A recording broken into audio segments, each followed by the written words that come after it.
ত্রয়োদশ জাতীয় সংসদ নির্বাচনকে সামনে রেখে মনোনয়নপত্র বাছাইয়ের রিটার্নিং কর্মকর্তাদের সিদ্ধান্তের বিরুদ্ধে দায়ের করা আপিল শুনানির শেষ দিন আজ। এদিকে নির্বাচন কমিশনের সিইসির সঙ্গে বৈঠকে বসেছেন বিএনপির মহাসচিব মির্জা ফখরুল ইসলাম আলমগীরের নেতৃত্বে একটি প্রতিনিধি দল।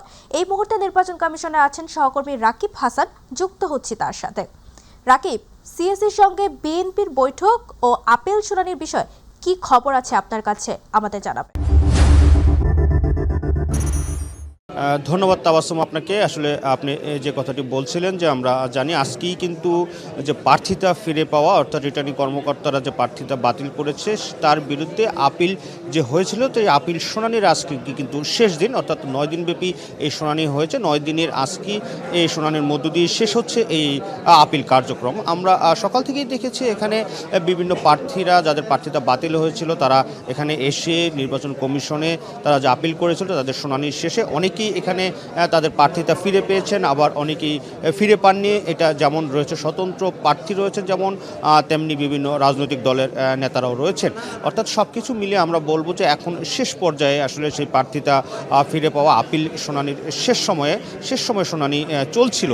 কিন্তু তার আগেই আমরা যে বিষয়টি দেখতে পেয়েছি যে জানেন যে আসলে সকাল থেকেই কিন্তু ছাত্রদল আমরা জানি নির্বাচন কমিশনের সামনে তারা বিভিন্ন কর্মসূচি দিয়ে তারা এখানে অবস্থান করছেন। এখানে পোস্টাল ব্যালট যে রয়েছে, অর্থাৎ বিদেশিরা যে ভোট দেবেন পোস্টাল ব্যালট তাদের কাছে যে পাঠানো হয়েছে সেই পোস্টাল ব্যালট নিয়েও তাদের অভিযোগ রয়েছেন, এবং এই পোস্টাল ব্যালট যে ছাপানো হয়েছে সে বিরুদ্ধে আসলে কিছুটা পক্ষপাতিত্বের অভিযোগ এনে নির্বাচন কমিশনের নিরপেক্ষতা নিয়ে তারা প্রশ্ন করছেন। বেশ কিছু রিটার্নিং কর্মকর্তার যে আচরণবিধি নিয়ে তারা কিন্তু প্রশ্ন করছেন। এসব বিষয়ে তারা কিন্তু আজ সকাল থেকে এই নির্বাচন কমিশনের সামনে তারা অবস্থান করছেন। তার প্রেক্ষিতে আমরা দেখতে পেয়েছি যে বিকাল 4:45টার দিকে মির্জা ফখরুল ইসলাম আলমগীর এবং নজরুল ইসলাম খানের নেতৃত্বে বিএনপির একটি প্রতিনিধি দল কিন্তু এই নির্বাচন কমিশনে এসেছেন এবং তারা কিন্তু বৈঠকে বসছেন, এবং বৈঠকে বসার অল্প কিছুক্ষণ পরেই আমরা দেখতে পেয়েছি যে ছাত্রদল সভাপতি, সাধারণ সম্পাদক সহ তাদের একটি প্রতিনিধি দলও কিন্তু এই নির্বাচন কমিশনে প্রবেশ করেছে। অর্থাৎ সেই বৈঠকটি আমরা জানা মতো এখনও পর্যন্ত চলছে। এখনও পর্যন্ত সেই বৈঠকের কোনো ফলাফল আমরা এখনও জানতে পাইনি, যেহেতু বৈঠকটি শেষ হয়নি।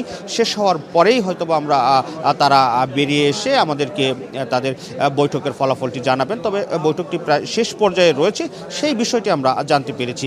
আরেকটি বিষয় আমরা জানাতে চাই যে যা আপনারা জানেন যে নির্বাচন কমিশন আসলে দ্বৈত নাগরিক যারা রয়েছেন তাদেরকে একটি অঙ্গীকারনামা নিয়ে তাদের নির্বাচন করার সুযোগ রেখেছেন। সেই বিষয়ের বিরুদ্ধে কিন্তু একজন নাগরিক আপিল করে এবং তার বিরুদ্ধে অভিযোগ এনে নির্বাচন কমিশন আপিল করেছিলেন, এবং তার শুনানিও কিন্তু আজকে হবে। তবে এখনও পর্যন্ত আসলে শুনানি কোন পর্যায়ে রয়েছে আমরা জানি না, যেহেতু মির্জা ফখরুল ইসলাম আলমগীরের নেতৃত্বে বিএনপির সাথে নির্বাচন কমিশনের বৈঠক চলছে।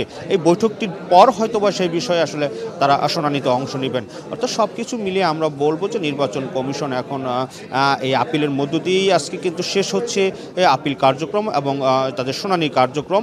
আপিল করেছিল সবগুলো আপিলের শুনানি আজকেই আসলে শেষ হয়ে যাবে।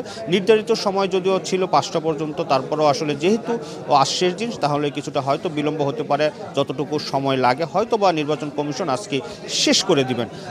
অর্থাৎ এই ছিল আমার কাছে এখনকার মতো সর্বশেষ। পরবর্তীতে বিএনপির সাথে বৈঠকের দর্শক, নির্বাচন কমিশনের সামনে থেকে সিএসির সঙ্গে বিএনপির বৈঠক এবং আপিল শুনানির বিষয়ে সবশেষ তথ্য জানাচ্ছিল আমাদের সহকর্মী রাকিব হাসান।